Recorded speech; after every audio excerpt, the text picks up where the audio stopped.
دیروک جناوا جیانê jinû zindî dibe. Kelûpelên çar parçeyê Kurdistanê li Mûzexaneyek Kelepora ji bo welatiyan tê pêşkêşkirin. Li navçeya qilaban a Şirnexê de li kolnerek kelûpelan dide berhevdû û xaniyê ku tê de ji dayîk bûye dike Mûzexaneyek. Nivîskar û lêkolnerê Kurd li mala xwe Mûzexaneya Kelepora Kurdî vekiriye.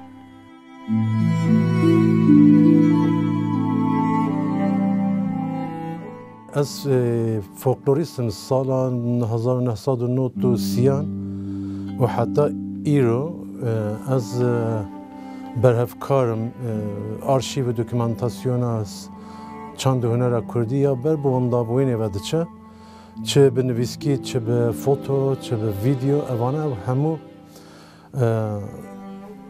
چش دستی منتی یعنی از نبیجم از کاتگوریزه ناکم یعنی از بیجم ما افکر من این اف باشه فلان دژیانا انسان دژیانا گری کرده چه هیا از وانه کم دکم ویجا اف میز اتنوگرافیک د چارچوبه او کاری منی خباتی منی فولکلوری ده یا حتی برین ها اف جور تنه بو من برین خدای تیری نایکه من پیشی دست به کروپنین نافچه گویم میکه پشت من برای خود هر مزن بو هر پیش چو و من او سالونه که بچوک بو هول و من او جی که جو خانه یک چه کرد او جی تیری نکرد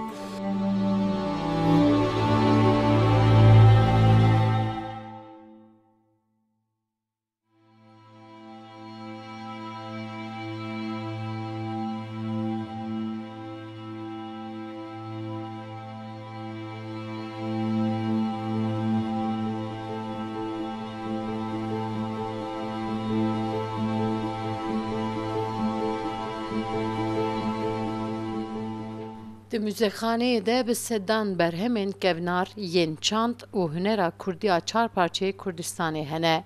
Lê ya herî zêde devera Şirnexê ye. Sedema komkirina kelûpelan folklornas wisa tîne ziman û dibêje divê çanda Kurdî her zindî be û winda nebe. نرخی نتوایتی این کل بر به وندابوی نودچن قاطی جدستی مفتید از امانه بلگه دکم مرن رزگار دکم مقصد من او بله اف مال ام لدیار بکرین از مال ام دیار بکره و اف خانیج ایدی یعنی کیری من نایک و از بیم ویدری بجیج ببم و من ادام متحدان بکن آپارتمان و خانی دو خانی زیاده هم بیشه پرل پی قازنش بکن میگه نه از ندادم کیری و ندادم این متحدان از اوی بکم موزیک اتنوگرافیک مادم که از فولکلوریستم بلا افجی موزیک اتنوگرافیک بت و ام بیشین باکوری بالا داشی یعنی الزامه یعنی فرضه تشتکی وصل بلکه هم هنک لوکال لخانی خو تشتکی هنک کلو پل دابن برهف لی یک تشتی باور بکه اف موزیک اتنوگرافیک هم بیشین یک کمل باکوری بالا دا اوقاس بت تیر کلوپل ام جه روز هلات روز آوا جباکور جه هر چهار پارچه ولات دنها ویدری کلوپل کاری ببینی تا حتی خراسان جه کرماشان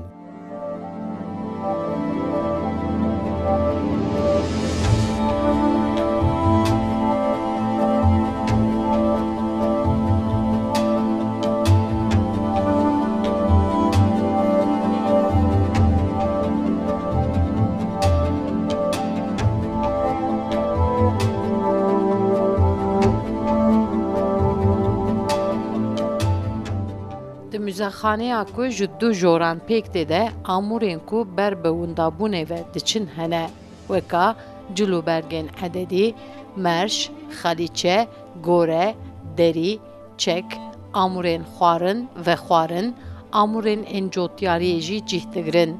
Di nava wan amuran de dîroka wê ên 500 salî jî hene. Lêkolîner wan ji mirinê rizgar dike. Destpêka berhevkirina berheman jî bi cerêkê dibe. Tuvre berhem digihîjin bi hezaran.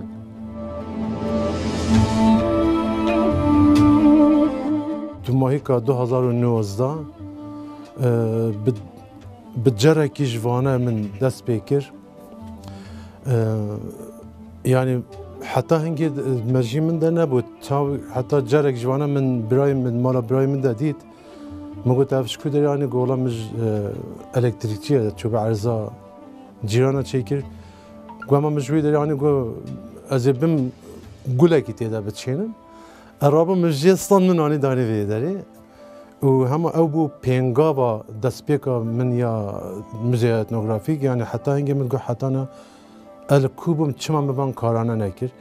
Bi cav 2 sala min hinekî karê xwe yên em bêjin wênegirî û video û tekst ewana min rawestandin û min lez û bizaf xebata xwe min gîranî dan ser komkirina van kelûpelên çandî û hunerî û karê destanê ê dayîkan ê bav û bapîran.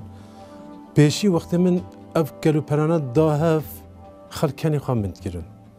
Ev cerane eger hûn bibînin di gomên xelkê de bi ez çû min danîn û cîranên min nas û dostên min zarok bay min diketin cîranê min pencerê de ya tişt Diyarbekir hatî tê hatî bûyî girêşpaqijê me xêr ev çi ye yani kenî xwe min dikirin. Ê roj hêdî xelk dihatin wextê berê xwe danê yani tiştekî ecayîb didîtin yani jêra bûn surprise yani ev çawa çêl bût yani ev tiştên te ji van girêşane anî çawa tiştekî wisa ciwan jê derdikeve. Ê heciya selfiya xwe kir yan avête ser Instagramê, Facebook wasan bilavê dunyayê bû.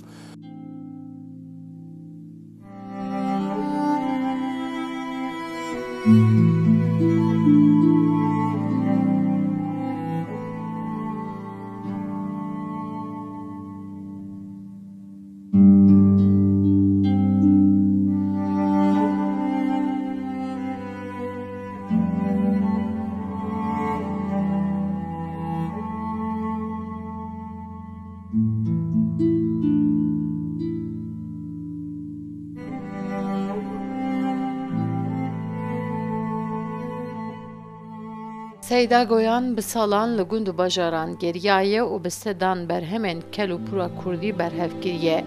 Gelek ji wan berheman ji kîsê xwe kiriye.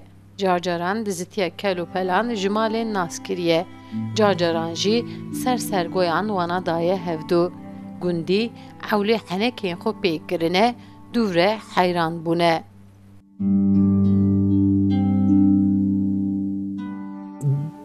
Di jiyana gelê Kurd de tişta ku destê xwe davêjinê ji bûna jiyanê karê wan dibînin ez çi bibînim ez vana berhev dikim têne vê derê. Bawer bike hema bêje her tiştê ku di jiyana gelê Kurd de berê ku bi kar danîn li vê derê mevcûd e. Yani wekî min ji te re niha jî got ji her çay parçeyê welat tiştên têde hene lê taybet zêdetir ji ber ku ez vê navçeyê mezin bûme ez her kesî naz dikim û min gelek zêdetir kelûper ji navçeya goyan min berdaye berhev yani jiyana wan de çi heye ku tişta ku min dîtî û min nedîtî ez min vana berhev kir.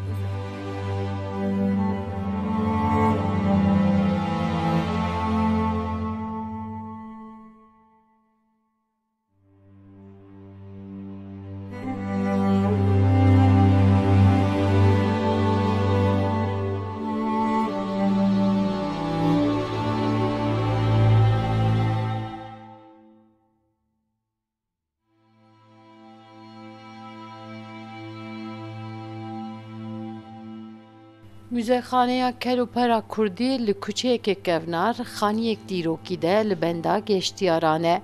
Lê lêkolîner dibêje ji bo ku hejmarek zêde geştiyar serdana müzexaneyê bikin, amade ye ku müzexaneya xwe veguhezîne bajarekî din a Kurdistanê.